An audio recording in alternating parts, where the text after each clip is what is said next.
All right, in 4.2, we're talking about subspaces. And let's begin with the definition of a subspace. So suppose you have some vector space V, and we're looking at a particular subset of that subspace, or sorry, of that vector space. If S is a subset of your vector space, and if S is also a vector space in its own right, then we call S a subspace of V. Now, what that would mean is that S is sort of self-contained in a way, that it satisfies all 10 vector space axioms with the same addition and scalar multiplication operations adopted from V. Okay, so let's actually start with an example of something that's not a subspace. And this is just to kind of go to show that not every subset of a vector space can also be a subspace. So let's let S be a subset of R2 consisting of all ordered pairs that have a non-negative first component. So A is greater than or equal to 0, and we don't need to put any restriction on B here. I want to show that S is not a subspace of R2. Now, how can you do that? Well, all it takes is one example to show that one of your axioms for a vector space fails. It's not necessarily going to fail all of them. For example, this subset contains the 0 vector for R2, which would also be the 0 vector for S, because 0 is greater than or equal to 0, so our first component could be 0, and B could also be 0. But among others, this subset is going to fail closure under scalar multiplication. And the way we can prove that is with a single counter example. Remember, the axiom for closure under scalar multiplication says that for any vector in this set and any scalar that I can multiply to that vector, the result of multiplying that scalar by that vector should give me something else that belongs to this set. So let's pick a specific example of something that belongs to this set. Say the vector 1, 0. 1, 0 is in S. Okay? Now, if I multiply this by some scalar, let's say if I multiply it by -2, the result would be -2, 0. But this is not an element of the set S, because its first component is negative, which would put it outside of this set. So this subset lacks the closure under scalar multiplication that a vector space is required to have. So S is not a subspace. Okay? And we can write that actually. S is not closed under scalar multiplication.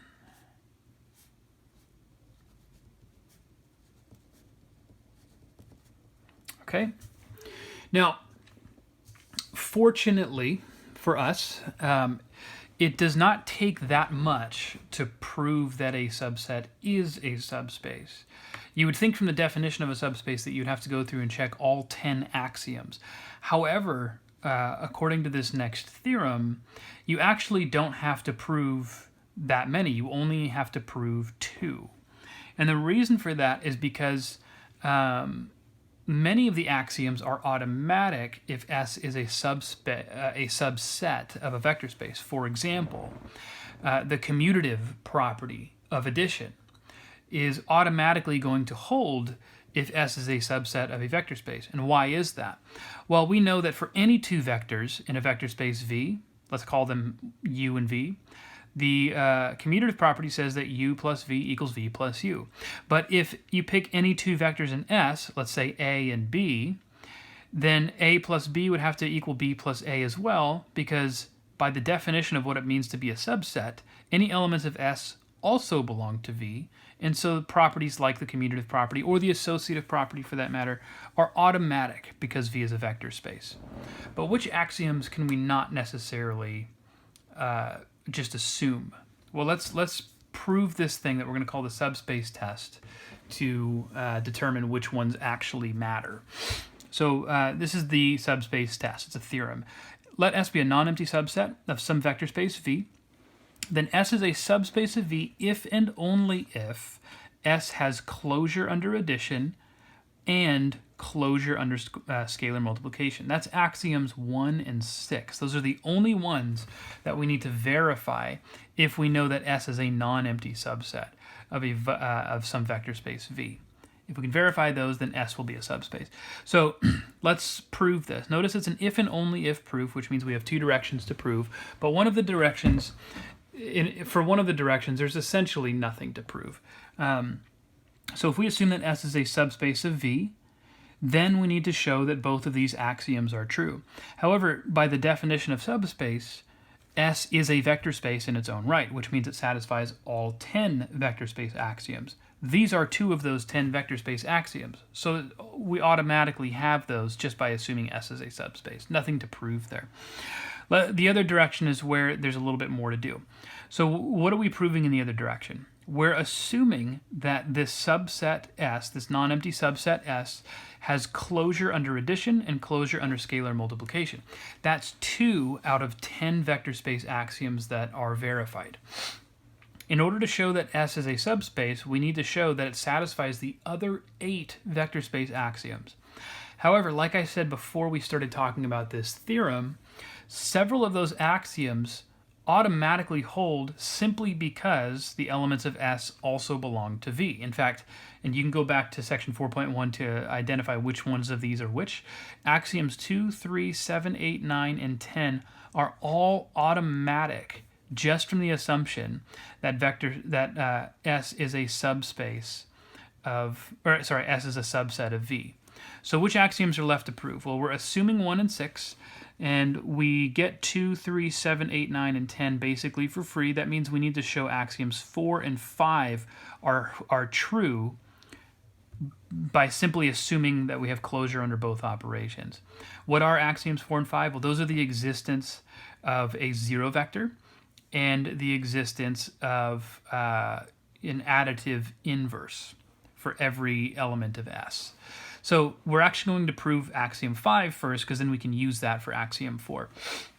Let's, because our non-empty subset S is closed under scalar multiplication, and because S is non-empty, we can pick some element U that belongs to S. Now, we proved a theorem back in section 4.1 that if you multiply any vector by the scalar -1, the result is going to be the opposite, or the additive inverse of that vector. However, got like a bug flying around. We have closure under scalar multiplication, which means if U belongs to S, then any scalar times U should also belong to S. That's one of the assumptions that we're making. Especially, or specifically, -1 times U should belong to S. But, like we just said, -1 times U is the same thing as the opposite of U. So that means that the opposite of U is also in S. In other words, every vector in S, for every vector in S, its opposite will also be in S. That establishes axiom 5. What about axiom 4? We need to show that our subset S contains the zero vector. So from the previous step, we know that -U belongs to S anytime U belongs to S. So because we have closure under addition now, we know that if we were to add U to its additive inverse, I would be adding two elements of S together, and by that closure that closure property, the sum should also be an S. However, U plus the opposite of U is the zero vector. So that means that 0 belongs to S, and now we've checked off all of our vector space axioms. Therefore, S is a subspace of V. So the benefit of this test is this. Back in section 4.1, we defined a vector space, and we showed the 10 axioms that you have to establish to prove that something is a vector space. And then we went and came up with several examples of very, very important vector spaces. Functions defined on a closed interval AB. We talked about Rn, M, Mn, M by N matrices, that one. We talked about I already mentioned functions, sequences of real numbers. But it turns out those vector spaces have a number, each one of them has a number of very interesting subspaces. This test allows us to verify much more quickly if something is a subspace or not of a particular vector space. So let's look at a couple of examples. Let's start with some subspaces of R2 and R3. So first of all, in R2, any line that passes through the origin is guaranteed to be a subspace of R2. In R3, any line or any plane passing through the origin will also be a subspace. And this one, it's interesting to see why that's the case by looking at it geometrically. Let's suppose we have some line W that's passing through the origin. And in this example, we're looking at 3 space, but the same argument holds in 2 space. Then, because it passes through the origin, if I pick any point on this line, and then find the position vector for that point, the entire vector is going to be contained on that line. And any 2 vectors that are on the same line would be parallel to each other, and so adding them together would give me another vector that's parallel to the other 2, putting their sum on that line as well. So basically what that means is every vector on this line, or any pair of vectors on this line, I should say, will have a sum that's also on that line. That's closure under addition. A similar thing happens for scalar multiplication. If I pick some vector u that's on the line w and I multiply it by a scalar, it doesn't change the direction of u, it still gives me a vector that's on w. So that means that the vectors along this line w will be closed under scalar multiplication. So those 2 axioms are all we need to check for our subspace test. Therefore, any line passing through the origin is a subspace of R2 or R3. For the case of a plane, here we have a plane that we're also calling W, and we showed back in chapter 3 that if you have a plane that's containing the origin, and then if you take any 2 vectors in that plane and add them together, the sum will also be in that plane. Look back to chapter 3 if you forgot how we proved that. Additionally, any vector that's completely contained in the plane, when multiplied by a scalar, will result in another vector that's completely contained in the plane because all it does is scale that vector. It doesn't change its direction. And so planes, the vectors in a plane that passes through the origin, are also closed under addition and scalar multiplication. So lines and planes, those are subspaces in R2 and R3. But let's look at some other examples as well. Let's look at this set of matrices. So if I'm specifically talking about the vector space MN, the vector space of all m by n matrices, the subset, and actually I need to change something about this. Let me say MNN, because I actually want these to be diagonal matrices for this to make any sense. The set of all square matrices, n by n square matrices, has as one of its subspaces the set of all diagonal matrices. And why is that? Well, if you take any 2 diagonal matrices of the same size and add them together, you get another diagonal matrix. And if you multiply any diagonal matrix by a scalar, the result is still a diagonal matrix. So the set of diagonal matrices has closure under both operations. In fact, and you'll see this in your book, there's other useful subspaces of M and N. The set of all symmetric matrices you can verify is a subspace. The set of all upper triangular and lower triangular as 2 separate subsets, those are subspaces as well. Upper and lower triangular matrices. Let's look at the vector space F AB, set of all functions that are defined on AB. A subset of this set of functions would be the set of all functions that are continuous on the interval AB.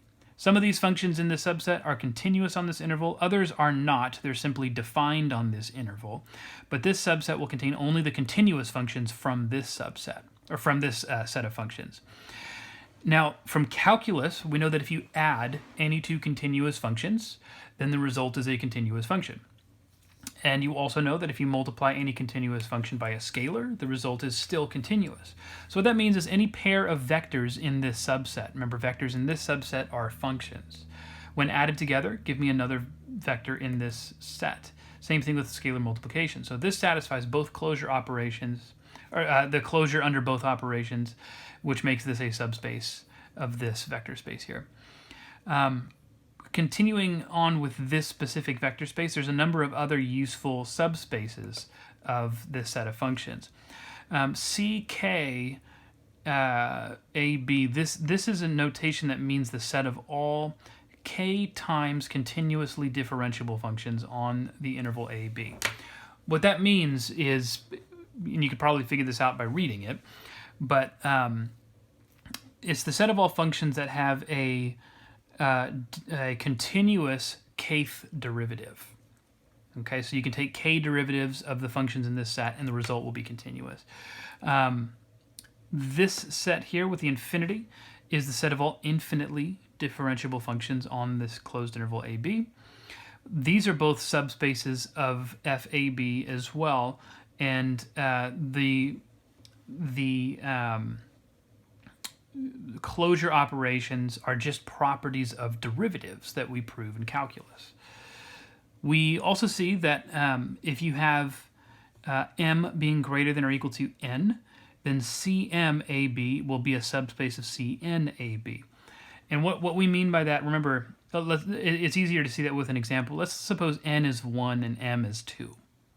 So if m is greater than n, then this is the set of all functions that have continuous second derivatives.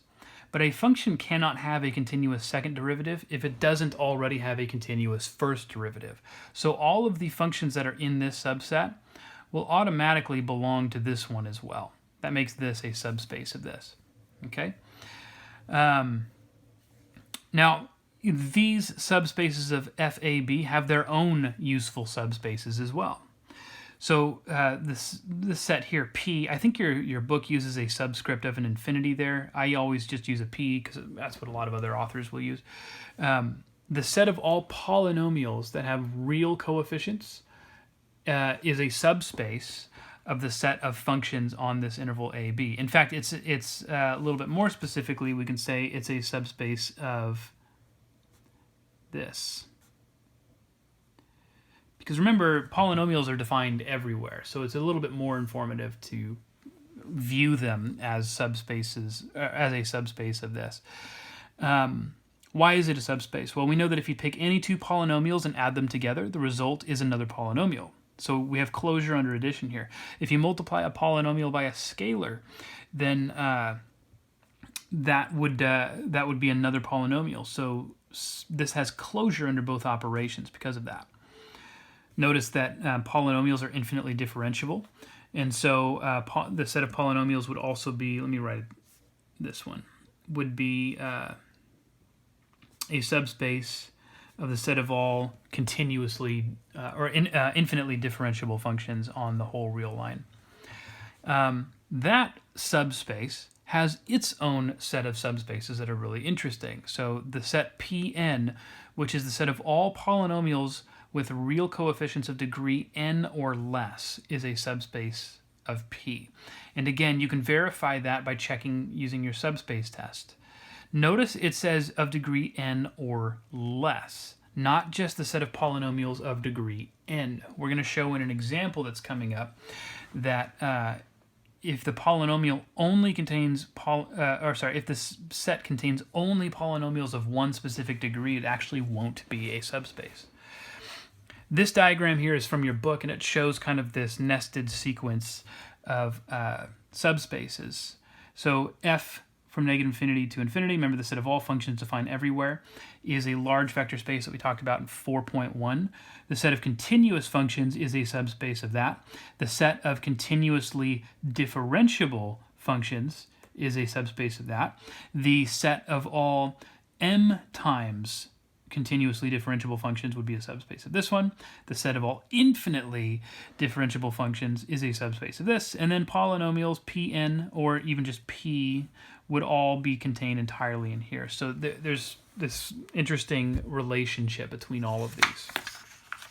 Okay? All right. So a few examples to look at here. The first two examples are going to be non-examples. sets that are not subspaces of a given vector space.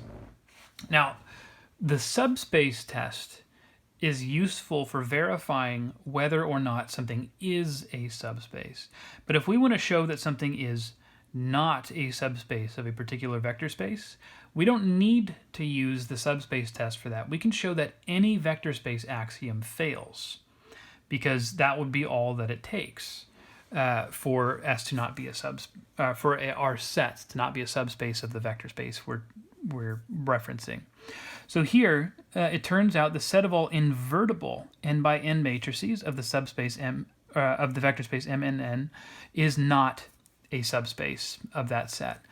And there are more than one axiom that fail for this set, but the one that I'm going to point out is the lack of a zero vector. Remember, what is the zero vector in M and N? Well, the zero vector is the zero matrix, the n by n zero matrix, right? But this is not invertible. How do we know that? Well, we know that the determinant of that matrix is equal to 0. And we also know that a matrix is invertible if and only if its determinant is non-zero, a square matrix.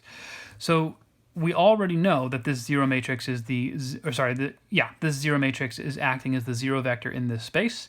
Any subspace of this should also include that same zero vector, but the set of invertible matrices does not include that. Okay? Next example, or non-example, I should say. I want to show that the set of all polynomials of degree 3, and exactly degree 3, is not a subspace of the set the vector space of polynomials. I had referenced this a couple of minutes ago. Why is this the case? Well, let's show that this fails one of your vector space axioms. I can actually show that this one fails using the same technique as before. This would not contain the zero vector, since the zero vector is just the constant function 0, and the constant function 0 is not a third degree polynomial. But let's try a different approach. Let me pick two vectors in the set that's being described here. So there'd be two polynomials of degree 3, and I'm going to choose them in a specific way that shows that this set fails to have closure under addition. So notice that this vector, x cubed plus 1, and if I add to that this one, negative x cubed plus x squared, what is the sum of these two polynomials? Well, it would be x squared plus 1. I found two cubic polynomials, two polynomials of degree 3, which would both belong to the set being described here, but their sum is a second degree polynomial, which is not part of this set. And that's the reason why when we talk about the vector space Pn, it's not just the set of polynomials of degree n, it's the set of polynomials of degree n or less, so that we can also include these. Okay? So, which is not in the set. Okay. I have another example down here. This time we're showing that something is a subspace of a particular vector space. So this one, I want to show that the set of all polynomials of the form ax squared plus b is a subspace of the set of all polynomials of degree 2 or less. So notice what this is. This is the set of all second degree polynomials that have no linear term, or another way of saying that the coefficient on the linear term is 0. Okay? So I need to show that this is closed under scalar multiplication and closed under addition in order to verify that this set being described here is a subspace. Okay? So I'm going to say let S be the set of all polynomials of the form ax squared plus b. And I'll mention which axioms I'm proving here. Closure, under addition.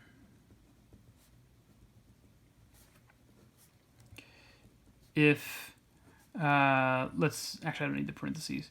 If ax squared, let's say a1 x squared plus b1 and a2 x squared plus b2 are both in this set, then their sum, if I add them together, ax squared, a1x squared plus b1 plus a2x squared plus b2, what would the sum of these two things be? Well, it would be a1 plus a2 x squared plus b1 plus b2. Now notice this polynomial satisfies the defining property for this set S. In other words, it's a second degree polynomial and there's no x term, there's no linear term. Or again, the linear term has a coefficient of 0.